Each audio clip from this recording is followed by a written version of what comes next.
Everyone, welcome to my channel. आज हम लोग पढ़ेंगे डायरेक्ट और इनडायरेक्ट स्पीच। तो अब हम देखेंगे डायरेक्ट और इनडायरेक्ट स्पीच क्या होते हैं। So let us start with an introduction. तो यहाँ पे हमारे को सेंटेंस दिए गए हैं। Diya said to Hari, don't you have to deliver this parcel tomorrow.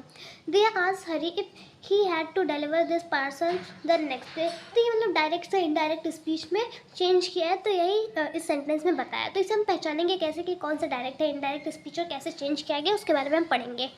The two set of sentence above reveal that there are two ways of reporting what people say or think। तो इस दोनों सेंटेंस में बताया है, reveal किया कि क्या लोग कह रहे हैं और क्या रिपोर्ट करना चाह रहे हैं और क्या सोच रहे हैं।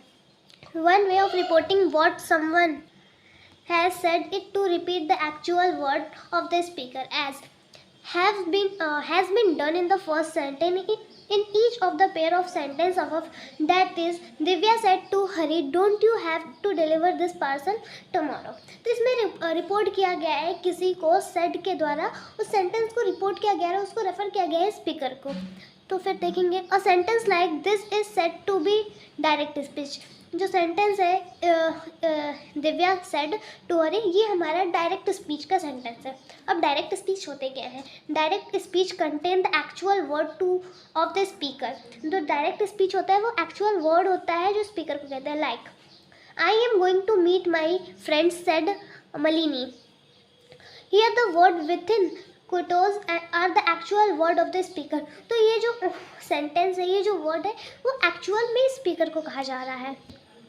Instead of quoting the actual word spoken by Divya, we can also say Divya asked Hari if he had to deliver the parcel the next day। तो इस quoting को करने से अच्छा हम स्पोकन वर्ड दिव्या का इस टाइप से भी हम लिख सकते हैं, दिव्या हरी, ऐसे भी हम इस सेंटेंस को लिख सकते हैं। Such a sentence is known as indirect speech और reported speech। इस सेंटेंस को हम लोग क्या कहेंगे? इनडायरेक्ट और रिपोर्टेड स्पीच हम लोग कहेंगे। अब ये इनडायरेक्ट स्पीच क्या होता है? Indirect speech give the substance of the speaker word are not the actual word spoken by him or her। ये actual word सीधी सी बात होता है, नहीं होता है। जैसे हो गया Malani said that she was going to meet her friend.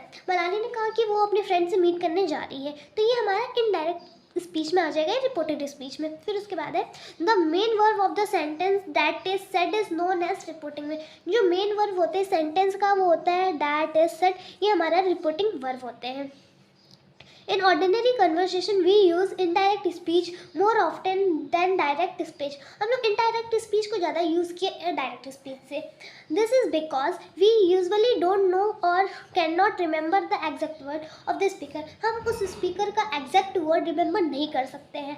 Direct speech is usually used in novels, short stories and especially in plays।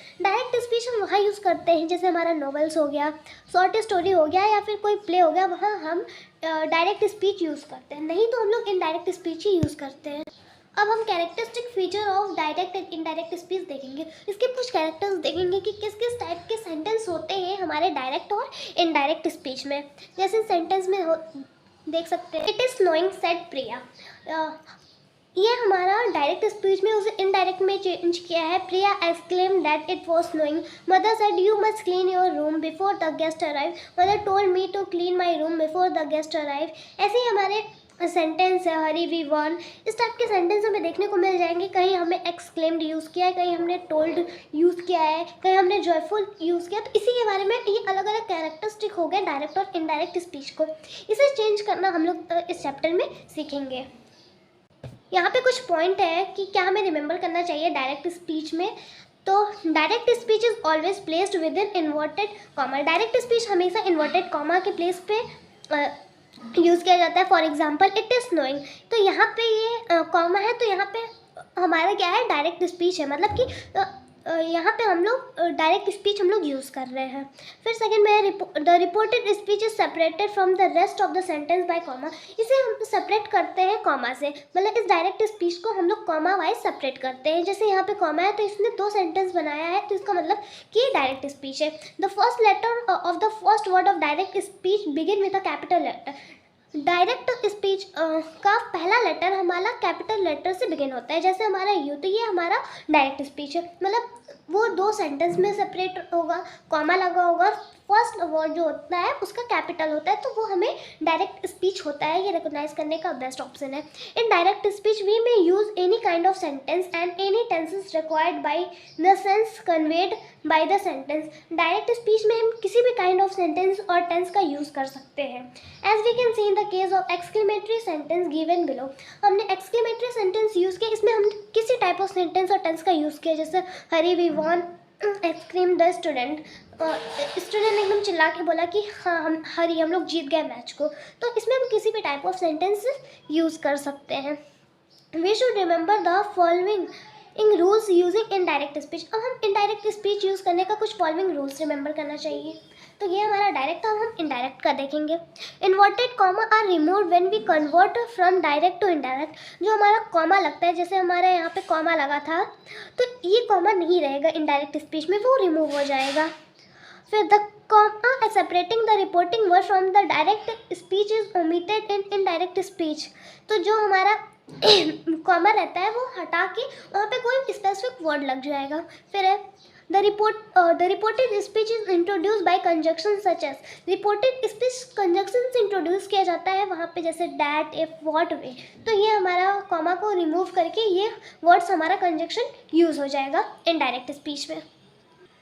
फिर लास्ट है हमारा the reporting words change according to the sense conveyed by the sentence. Reporting word means indirect speech हमारा उसके sense के हिसाब से change होता है, कि जो उसका बेटरफुल सेंस बनेगा उसके हिसाब से वो हम इनडायरेक्ट स्पीच को चेंज करते हैं, वहाँ पे स्पेसिफिक वर्ड यूज़ करते हैं। जैसे फॉर एग्जाम्पल मैं the students joyfully scream that they had won, तो इसमें उसके सेंस के हिसाब से सेंटेंस को चेंज किया था। तो ये था हमारा कुछ कैरेक्टरिस्टिक फीचर ऑफ डायरेक्ट और इनडायरेक्ट स्पीच रिकॉग्नाइज करने के लिए, कैसे हम डायरेक्ट और इनडायरेक्ट स्पीच को रिकॉग्नाइज कर सकते हैं। हम लोग अब नेक्स्ट पार्ट में हम transformation of direct into indirect speech देखेंगे।